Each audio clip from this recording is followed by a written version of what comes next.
हमारी जमीन पे कोई जबरदस्ती कब्जा कर रहा है। अच्छा, कौन है? सर, कोई वक्फ बोर्ड का बोर्ड लगा हुआ था और हमारे खेत पे मजार बना रखे उन्होंने अवैध रूप से हमारी जमीन पर कब्जा किया हुआ है और हम उन्हीं के पास जाकर अर्जी लगाएं। लड़ने का शौक है ना, तो पुरानी सरकार से लड़ो जिन्होंने कानून बनाया है।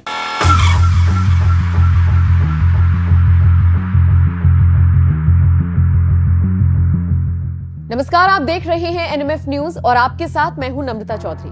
सोचिए, एक सुबह आप सोकर उठे और आपकी जमीन पर किसी और का कब्जा हो जाए। वहां पर बाकायदा एक ऐसा बोर्ड लग जाए जिस पर लिखा हो कि अब आपकी और बाकी किसी की भी एंट्री वर्जित है। तो आप क्या करेंगे? जाहिर है, परेशान होकर आप पुलिस थाने जाएंगे, शिकायत लिखवाएंगे। लेकिन अब इससे भी बुरा सोचिए, थाना इंचार्ज कह दे कि आपकी शिकायत यहां नहीं सुनी जाएगी, बल्कि जिसने इस जमीन पर कब्जा करके बोर्ड लगाया है उसी के आगे आपको हाथ जोड़ने होंगे। आसान शब्दों में कहूं तो अपनी चुराई हुई चीज आपको चोर के आगे ही हाथ फैलाकर मांगनी पड़े तो क्या होगा? सुनकर और सोचकर बहुत डरावना लग रहा होगा ना। दुख की बात यह है कि ऐसा देश में इस वक्त हो रहा है, और अब से नहीं हो रहा बल्कि सालों साल से होता आ रहा है। लेकिन हमारे देश में धर्म को आगे लाकर क्या कुछ नहीं कर दिया जाता? इसी धर्म के आधार पर यह सब कुछ हो रहा है। किसी की जमीन का एक छोटा सा टुकड़ा जा रहा है तो किसी राज्य में गांव के गांव हड़प लिए जा रहे हैं। इतना ही नहीं, धर्म को ढाल बनाते हुए हिंदुओं के मंदिरों तक पर बोर्ड लगा दिया गया है कि अब ये जगह उनकी है। कौन है ये लोग जो धन को आगे लाकर जमीनें हड़प रही हैं? इनका मकसद क्या है? कैसे सरकार इनसे निपटेगी? अब तक कितनी जमीन इस तरह से हड़प ली गई है? इसी की सच्चाई से आपको रूबरू कराती है एक फिल्म जिसका नाम है आखिर पलायन कब तक। फिल्म 16 फरवरी 2024 को रिलीज होगी, लेकिन उससे पहले उसका जबरदस्त टीजर रिलीज हुआ है जिसने गदर काट दिया है। 6 दिन में ही फिल्म के टीजर को लाखों लोगों ने देख लिया। फिल्म में अगर फैक्ट्स के साथ सच्चाई दिखाई जाएगी ना, तो इस फिल्म को करोड़ों कमाने से यकीन मानिए कोई नहीं रोक सकता। फिल्म में आपको तख्फ बोर्ड सुनाई देगा, लेकिन वास्तव में तख्फ जैसा कुछ नहीं है। सीधे तौर पर नाम लेकर बवाल ना हो जाए, इसीलिए फिल्म मेकर्स ने ध्यान रखा है। बाकी बात इसमें वक्फ बोर्ड की ही की गई है। पिछले काफी वक्त से वक्फ बोर्ड को लेकर चर्चा हो रही है। मोदी सरकार से मांग की जा रही है कि इस बोर्ड को बंद कर देना चाहिए। बोर्ड पर आरोप लग रहे हैं कि धर्म के नाम पर अब तक हजारों करोड़ की जमीन हड़प ली गई है। अंदाजा लगाइए कि देश में सरकार और रेलवे के बाद अगर सबसे ज्यादा जमीन किसी के पास है तो वो वक्फ बोर्ड ही है। और इससे भी ज्यादा हैरानी की बात तो ये है कि दुनिया के 57 मुस्लिम देशों में वक्फ बोर्ड जैसा कुछ नहीं, लेकिन भारत में मुस्लिमों के लिए ये बोर्ड अलग से बनाया गया है, जो अब काम कम और अवैध तरीके से जमीन हड़पने को लेकर ज्यादा चर्चा में है। विस्तार से समझिए वक्फ बोर्ड पर क्या क्या आरोप लगे हैं। बीजेपी सांसद हरनाथ सिंह ने वक्फ बोर्ड पर आरोप लगाते हुए कई सारे खुलासे कर दिए। हरनाथ ने क्या कुछ कहा वो आपको बताते हैं।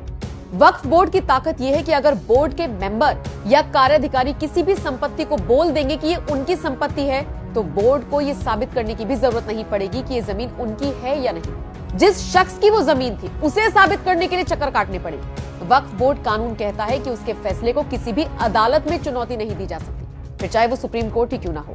वक्फ बोर्ड देश का तीसरा सबसे बड़ा जमींदार बनकर उभरा है। वक्फ की संपत्ति का स्वामी अल्लाह को बनाया गया है और स्थायी रूप से इस जमीन को धार्मिक कार्यों के लिए समर्पित किया जाता है। चलिए अब ये भी जान लीजिए वक्फ का क्या मतलब होता है और इसकी शुरुआत किसने की थी। क्या होता है वक्फ का मतलब? वक्फ का मतलब होता है अल्लाह के नाम पर दान कर देना। वक्फ के नाम पर दान दी गई संपत्ति को दोबारा हासिल नहीं किया जा सकता। वक्फ की शुरुआत किसने की? 1954 में सबसे पहले जवाहरलाल नेहरू की सरकार की तरफ से वक्फ अधिनियम पारित किया गया था। इस अधिनियम के तहत 1964 में केंद्रीय वक्फ परिषद की स्थापना कर दी गई थी। 1995 में सभी राज्यों और केंद्र शासित प्रदेशों के लिए वक्फ बोर्डों के गठन की अनुमति के लिए भी कानून में संशोधन किया गया था। भारत के हर राज्य में शिया और सुन्नी वक्फ बोर्ड समेत एक सेंट्रल बोर्ड और 32 स्टेट बोर्ड हैं।